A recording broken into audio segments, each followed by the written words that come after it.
কোরবানির পশু জবাই করার সময় একটি ভুল করলে কোরবানি বাতিল হয়ে যাবে। অনেকেই পশু জবাই করার সময় যিনি জবাই করতেছেন তিনি যদি বিসমিল্লাহি আল্লাহু আকবার না বলে তাহলে কিন্তু কোরবানির পশু এটা হারাম হয়ে যাবে।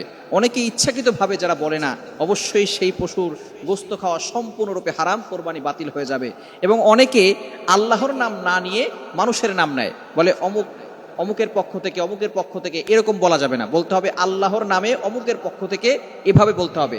অমুকের নামে তমুকের নামে কোরবানি করা, বাবার নামে মায়ের নামে কোরবানি করা, এভাবে কোরবানি করবেন না।